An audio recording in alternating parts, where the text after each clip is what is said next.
Welcome to the third episode of the Vandenberg Coalition's new podcast series, China and the Homeland. I am your host, Thor Mortensen. In this series, we speak with guests about China's growing influence in the United States, how it affects everyday Americans, and what we can do to stop it.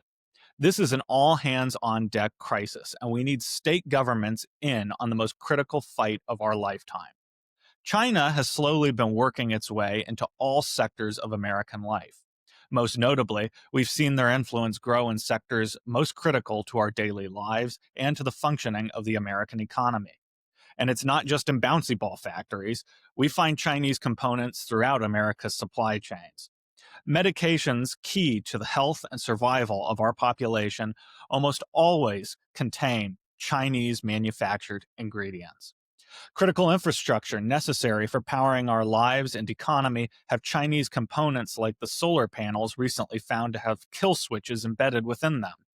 Telecommunication devices and cranes send signals directly back to Beijing, reporting on American activity. China's industrial footprint spans the entirety of the U.S. and creeps into every home. On this episode, our guests will explore the breadth of this component of the United Front and identify areas of success or potential space for new policymaking on the subnational level to address it. We're excited to be joined today by two premier experts on China's malign influence and stellar Vandenberg Coalition Advisory Board members. Ambassador Kelley Currie is currently a non-resident senior fellow at the Atlantic Council and a founding partner of Kilo Alpha Strategies. She serves on the advisory boards of State Armor, Spirit of America, and the Global Taiwan Institute. During the first Trump administration, Ambassador Currie initially served as the United States representative to the UN Economic and Social Council and alternative representative to the UN General Assembly under Ambassador Nikki Haley, my former boss.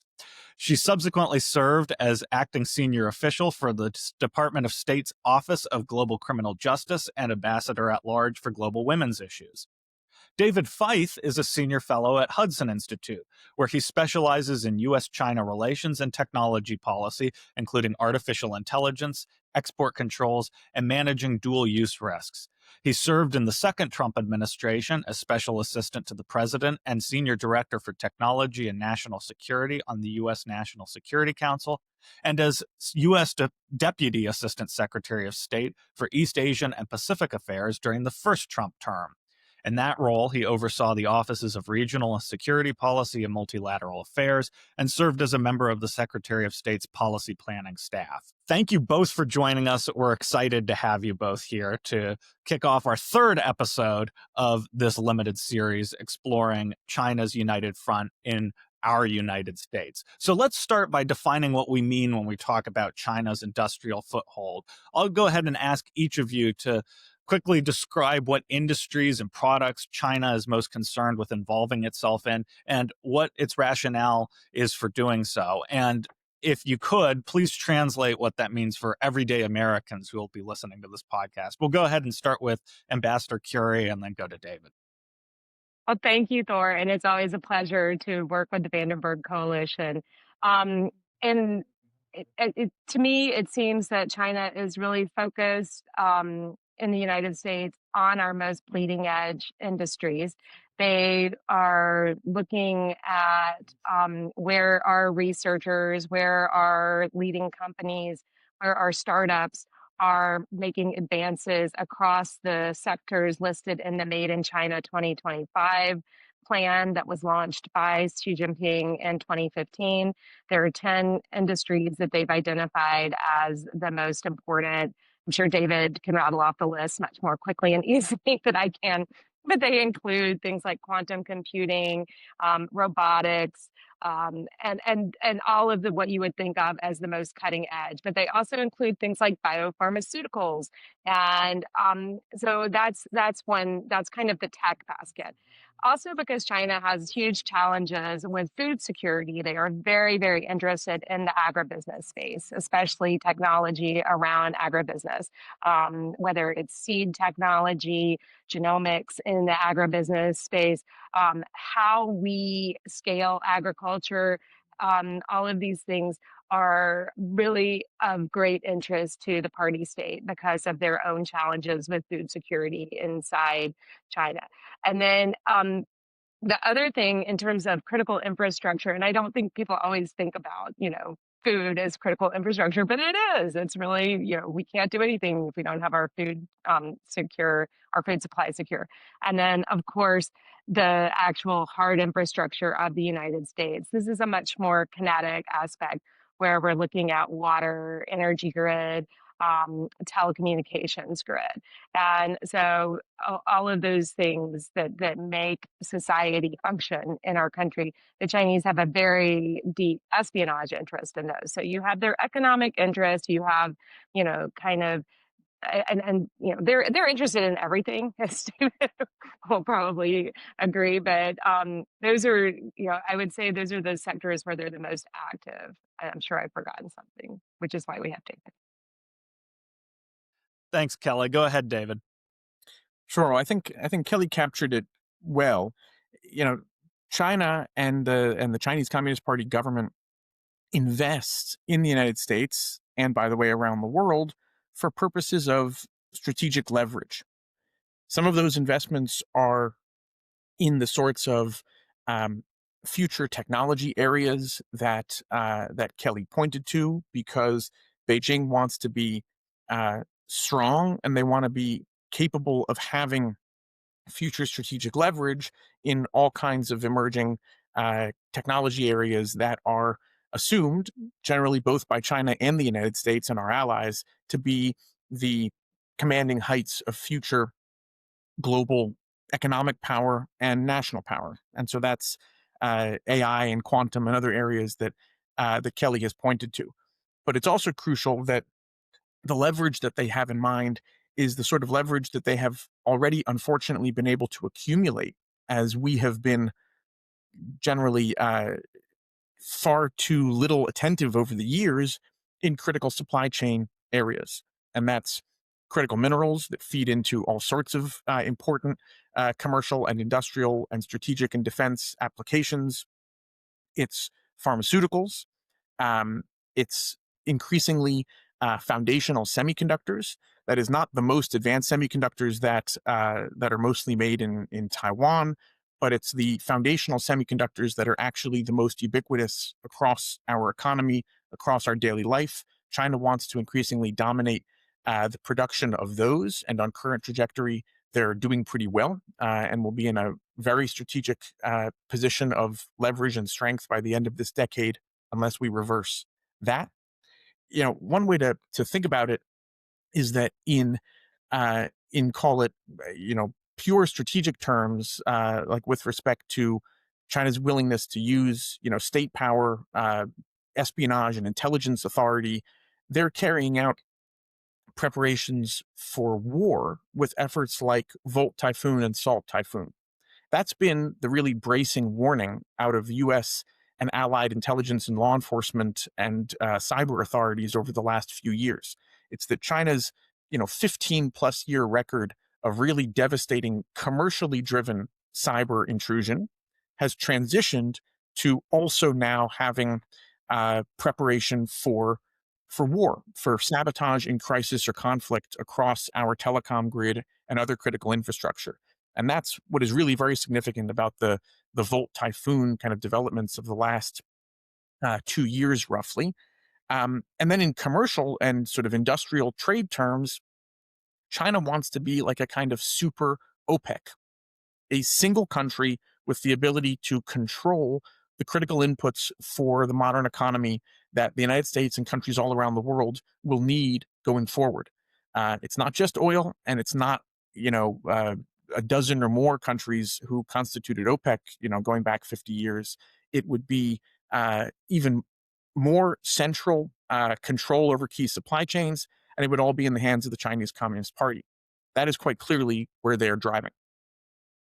So when we talk about critical infrastructure in our own homeland, one of the most eye-popping articles that we saw come out in 2025 was a Reuters piece that was examining rogue communication devices and inverters that were used in solar farms.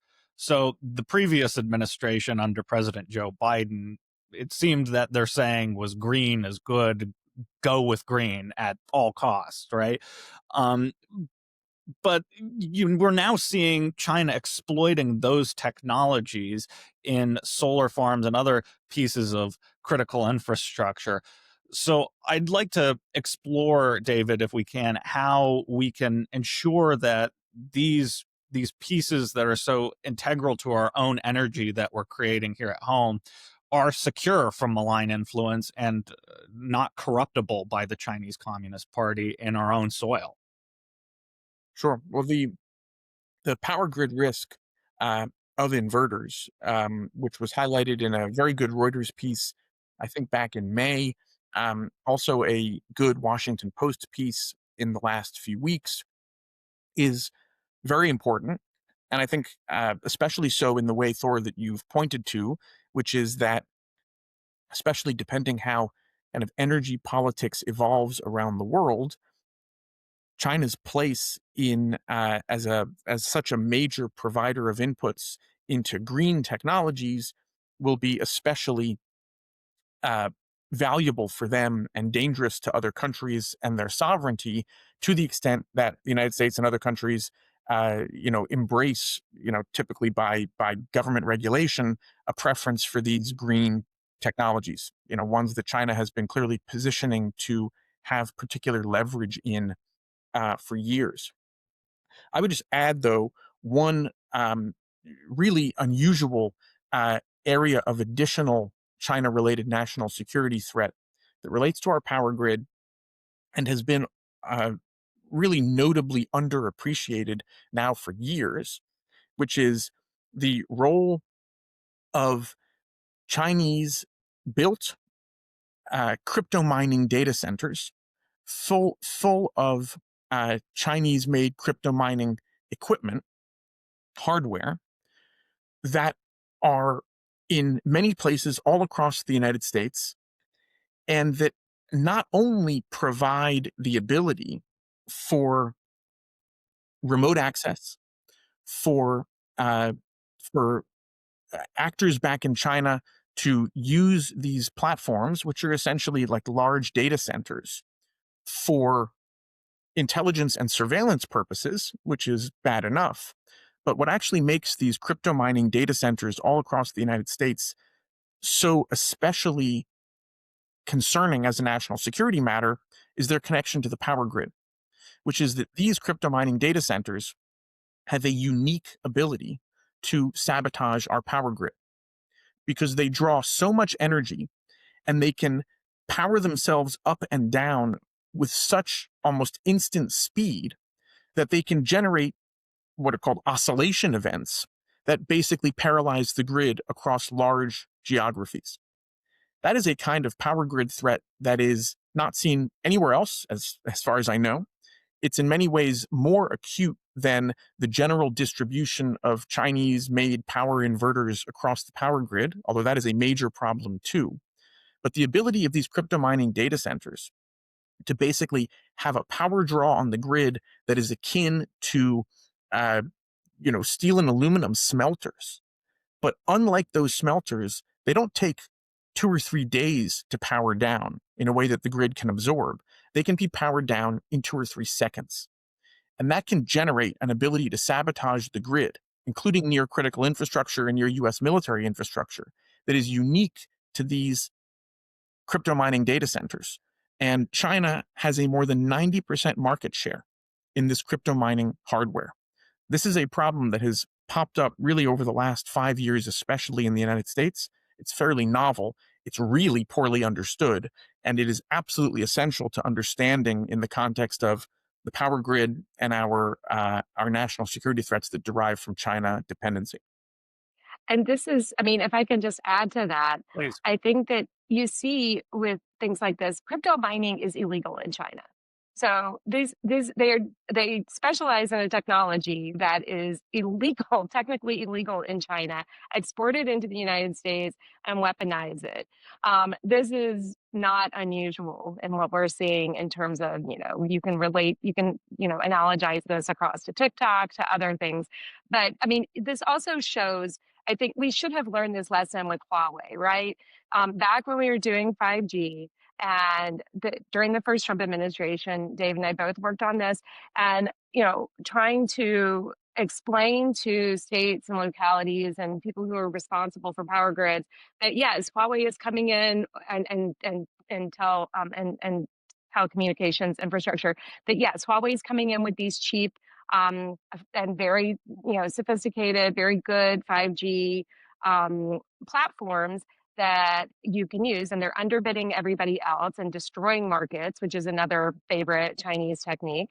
But you pay less now, but now all of these places that put Huawei tech into their telco grid are having to rip and replace, and it's still going on. It's been going on for almost 7-8 years now. It's been a long time that they've been having to remove and excise this, and it's ended up costing more than if they had just gone with a safer and more secure, but more expensive in the short, in the near term product. And so we see this across everything. We see it with routers.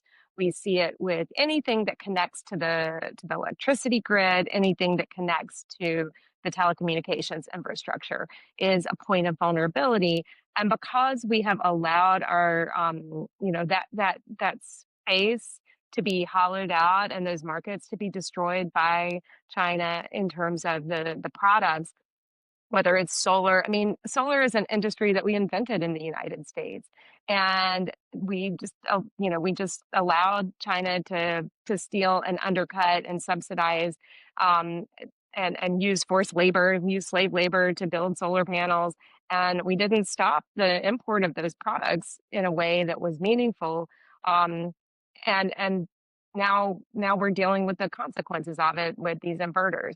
And so you're having to go in and manually replace inverters with trusted technology. And this is why we were sounding the alarm during the first Trump administration about trusted technology and the need for states and localities, especially in industry, and to really be aware of the challenge about what is trusted tech and what is not trusted tech and how to make the distinction. So you brought up the Huawei telecommunications materials that were scattered across our country, and that actually brought up my next question for you, which relates to your work on the advisory board of State Armor. We've been fortunate to have your colleagues Michael Lucci and Jackie Deal as guests on this podcast as well. State Armor really led the charge, especially in the state of Nebraska, to do rip and replace and eliminate that CCP propaganda material in the telecommunication towers in the state. Correct me if I'm getting the details a little wrong. Actually, Elliot Bostar and the state legislators of both parties and the governor's office in Nebraska led that charge. State Armor is a support organization. We work with those who are trying to do these things, to support them and make sure they have the tools, the research, the expertise that they may not have in-house at the state level to be effective in targeting the problems. Can you explore kind of how you worked with those leaders when that was going on, how Nebraska succeeded in that case, and how it can teach other states, kind of hitting on the theme of this podcast, to follow that model? Yeah, I mean, Nebraska is a great case study on what can be done when you have a few dedicated people who are alive to the problem, who understand that this is a challenge that the states are uniquely situated to deal with, and where you have committed bipartisan, a committed bipartisan team working together from the legislature and the governor's office. All those pieces were in place. The State Armor worked with Elliot and other legislators in Nebraska who were trying to figure out what to do about this problem. They knew they had a problem. They saw especially that there were things happening around critical military installations in Nebraska. And I don't think that people maybe fully appreciate the degree to which Our nuclear facilities, our nuclear weapons facilities are in Nebraska, that is a really, really important place in terms of our nuclear facilities. And how, in addition, Nebraska is central to our food supply. I mean, Nebraska, people joke about flyover states, but Nebraska is really important. And I think that even I didn't really fully appreciate how important Nebraska is until I started hearing about it from Elliot about how important it is.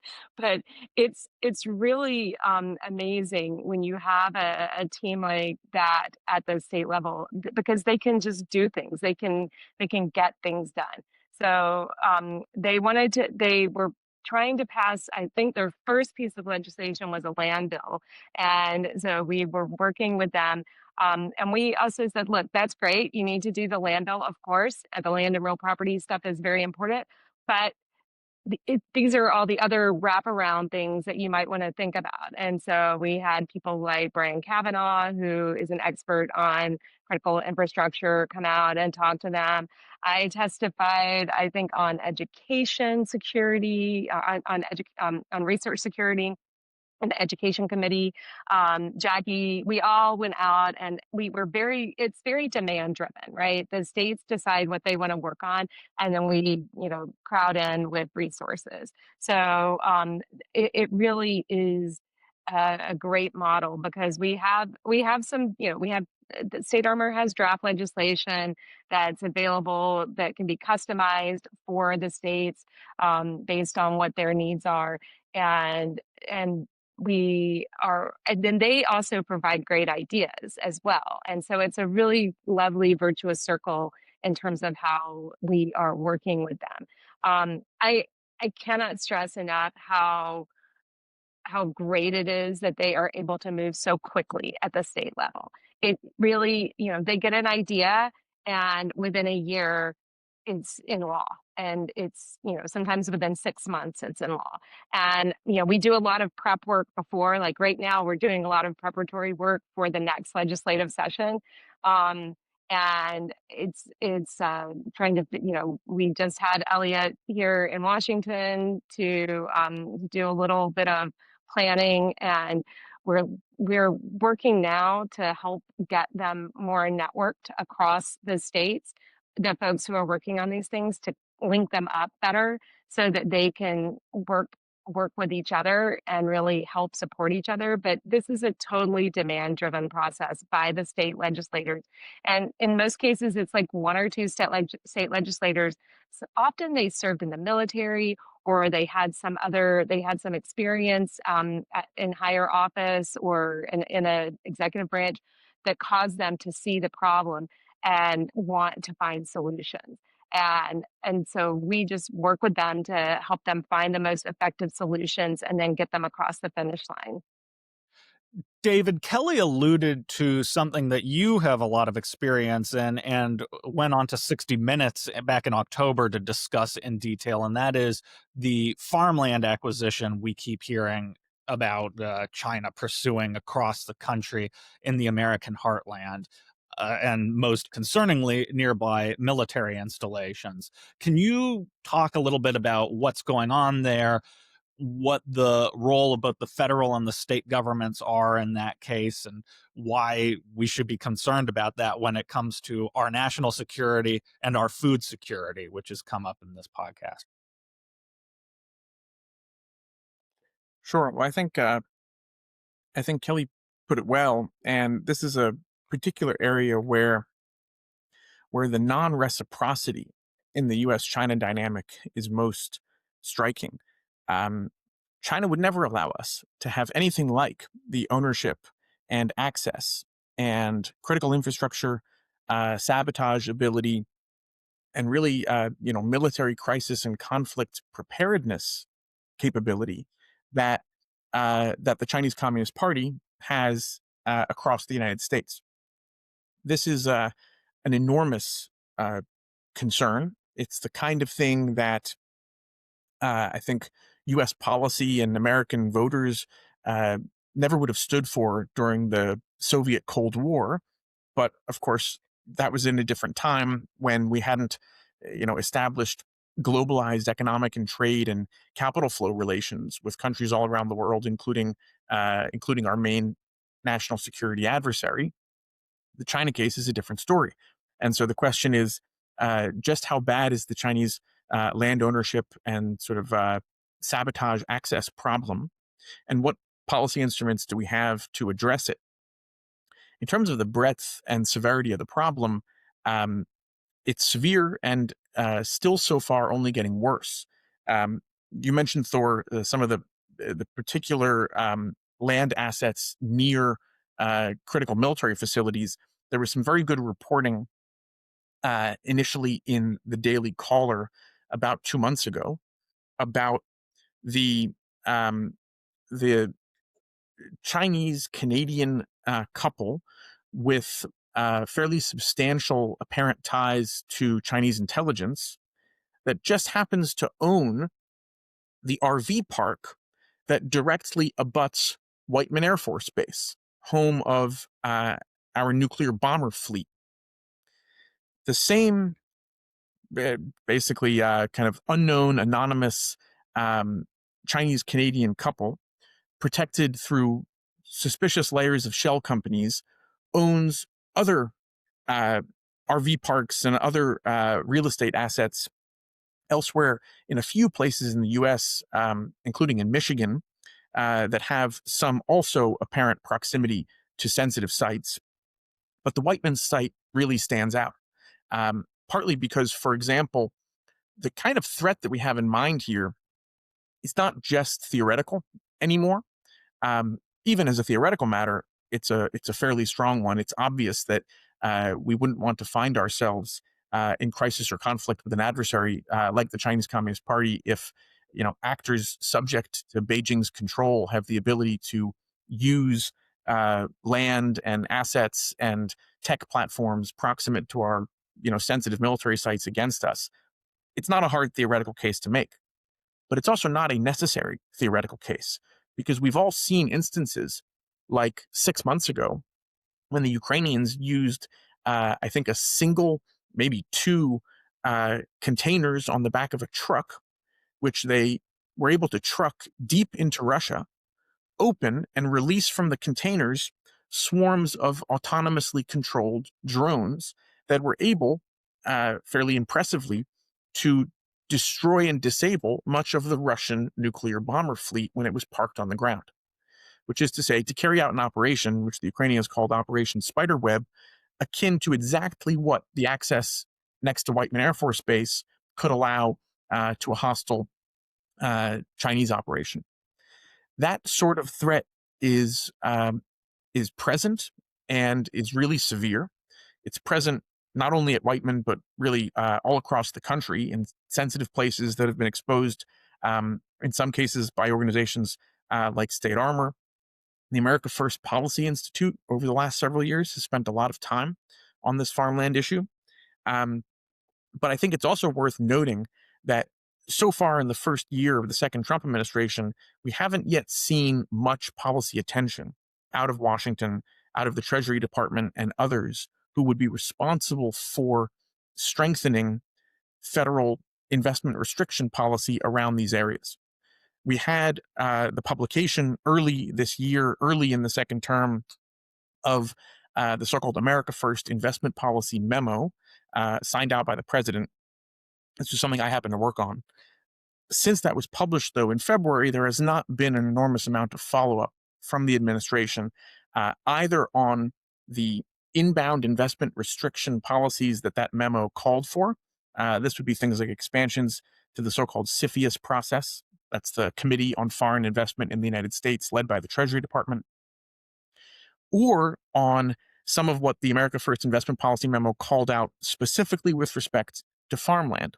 Because one issue is that there are questions about jurisdiction around farmland. There are questions about the nature of the federal statute that supports CFIUS and whether it allows an administration to block greenfield investments, which is to say, the construction of new assets as opposed to the acquisition by a foreign buyer of existing U.S. assets.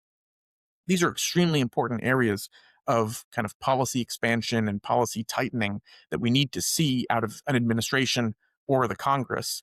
And I think the America First investment policy memo was a good start on paper, but really ought to be getting a lot more follow-up attention, hopefully from folks within the Trump administration, many of whom we know have a background in this. Secretary of Agriculture Brooke Rollins led a lot of the very good America First Policy Institute work on these issues over the years. The FBI director, Kash Patel, has said that there shouldn't be hostile Chinese ownership of American farmland. That should be fixed broadly. But the real kind of policy mechanics we haven't really seen out of the new administration or out of the Congress. And I think that there's really strong justification for both quickly. Yeah. To wrap up real quick, I'm going to give each of you a quick twofer, if you could. One really jaw-dropping area that we hear about a lot is the crazy stuff that's going into our pharmaceuticals and that supply chain. I think 90% of I have the figure about here, 90% of the ingredients that go into our most used medicines are coming from China and controlled totally by China. So could you just explore what that means, what it means if they shut off the supply chain for us? And then to wrap it up, just give us one thing you think states should be focusing on when it comes to our supply chains and our critical infrastructure. We'll start with David, go to Kelley, and wrap it up. Sure. Well, on pharmaceuticals, this too is really not just theoretical. We've seen what China has done with critical minerals and with the cutoff of critical minerals this year in response to U.S. trade policy. We've seen what China has done with the cutoff of finished semiconductors from Nexperia a few months ago, after the Dutch took a national security measure with respect to the Nexperia semiconductor company in the Netherlands. And specifically on pharmaceuticals, we all lived through the early COVID threat in March of 2020, explicitly and openly from the Chinese state media to refuse to export pharmaceuticals to the United States and to, I think the quote had it, leave the Americans drowning in a sea of coronavirus, was roughly the way they put it. And yet, it's almost like an impressive tribute to the resiliency of the American spirit that we live through such things and then forget about them. But actually, this is suicidal. And we really ought not to forget these things. And the policy work of addressing it with respect to China, with respect to supply chains that don't run back to China on pharmaceuticals is really still mostly ahead of us. The administration has a very important Section 232 trade review process ongoing about our pharmaceutical dependency on China, but it's not clear how much that will focus on really getting supply chains out of China. It's certainly focusing on getting more pharmaceutical companies to build manufacturing in the United States, which is very important and welcome, but really figuring out the sort of trade policy and other measures needed to prevent China from continuing to be the source of so much of the active pharmaceutical ingredients and the key starting materials that go in to all of our drugs is, again, something that has been somewhat quiet out of the administration so far over the last year. And at the state level, I would endorse the work of State Armor. I can do it with no sheepishness because it's not my work. But Kelley and Michael Lucci and others really do extremely good work. You mentioned a lot of Nebraska. They've done good work in the state of Texas and many other states. These Pacific conflict stress tests that they advocate, which some states have embraced, including, I think, most substantially Texas, are really very important and are the sort of things that would, if pursued, lead state policymakers and federal ones to take more care of critical minerals and semiconductor and pharmaceutical supply chains, their tech procurement, where their drones are coming from, where their cars and vehicle inputs are coming from, where their crypto mines are coming from. It's really extremely valuable work. Yeah, I mean, I was going to say the Pacific conflict stress test is really at the top of my list of what I would recommend that every single state needs to do. And it's something that in Texas, the governor did it by executive order. And then now the legislature has created a body, the governor and the legislature together have created a body that is basically implementing the recommendations and the findings out of that. And they're doing it on cyber, they're doing it across a whole range of issues. And so, my first recommendation is do what Texas does and do what Nebraska does, because and even the legislators in a purple state like Arizona are really they've passed a ton of legislation. It's put some pressure on the Democratic governor there, who first vetoed everything, but now is having to come back, and she's realizing these are 80-20 issues with the electorate, and that she looks bad for vetoing some of this stuff. So it's open to dialogue, and even in a purple state like Arizona, this is not just a red state thing. Other states should and can be doing these things. And so I would say that, if you go back and David and I have known each other for a long time. And so we share, I think, a frustration about this. In 2010, there was an incident between the Chinese gray fleet and a Japanese fisherman. And it was an incident that was clearly China's fault, where they behaved completely irresponsibly. And yet, because Japan arrested the Chinese individuals that were responsible for this incident, the Chinese lashed out, and this was in 2010, 15 years ago, and China cut off on a dime Japan's critical mineral supply. And Japan was like, oh crap, that was a big moment. That was a Sputnik moment for them, where they're like, we have got to diversify away from Chinese critical minerals. And they did. And they are now almost, they're not completely independent, because China has such dominance of those things that it is really hard to become completely independent at this point. And because the markets China will go in and destroy a market. But we need to look at that. We need to understand how that happened, what we didn't do the past 15 years, what China, every time we tried to address the problem, every time Japan tried to address the problem, we weren't synced up, we weren't working together across the major industrialized countries that need to that provide the markets for these products. We need to be better at the national level. But the states have such a huge role in the American economy and in American governance. I think that people forget how much the states actually do when it comes to managing roads and bridges and water supplies and all of these things. And I think that, the Chinese haven't forgotten, though. They are down at the state level.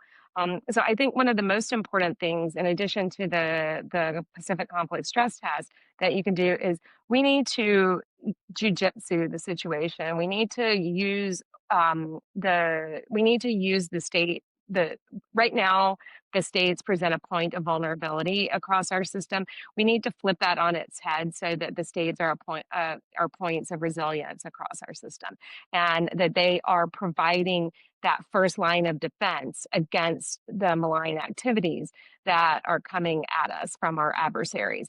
So this is where state armor is trying to come in, but there's so much work to be done in 50 states. 50 legislatures, 50 governor's offices, 50 attorney generals. We have to use all the tools at the disposal of the states, whether it's the kind of lawfare that has now been kicked off, using the state attorney generals to go after tech that is problematic. It's not just, there's this inverter in a solar panel. Let's have the attorney general sue the companies that put this technology in a solar panel on fraud grounds, because it represents consumer fraud, because it does things that it's not supposed to do. Same with drones, and basically any technology that has a backdoor in it.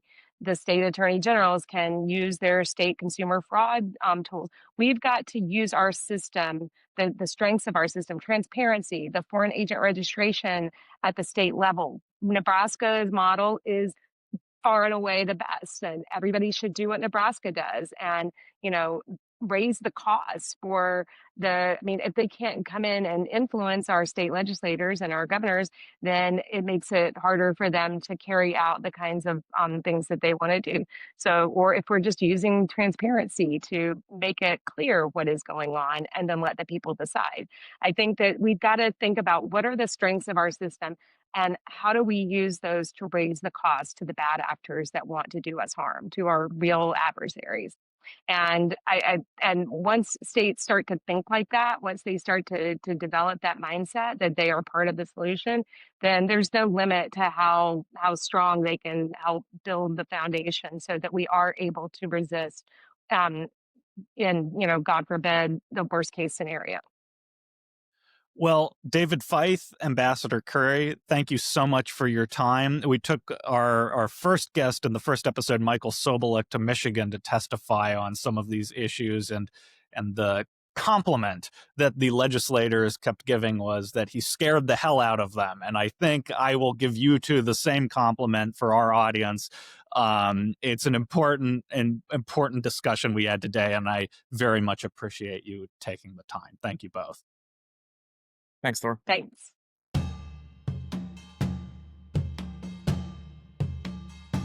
Thank you for tuning in to China in the Homeland, a production of the Vandenberg Coalition. If you enjoyed this episode, be sure to subscribe, rate, leave a review, and tune in again as we explore the role of states in confronting the China challenge. Also, please follow our account on X @VandenbergCo, visit www.vandenbergcoalition.org, and subscribe to our weekly newsletter, Beyond the Water's Edge, to keep up to date on all our other projects. Until next time, I'm Thor Mortensen, and this has been China in the Homeland.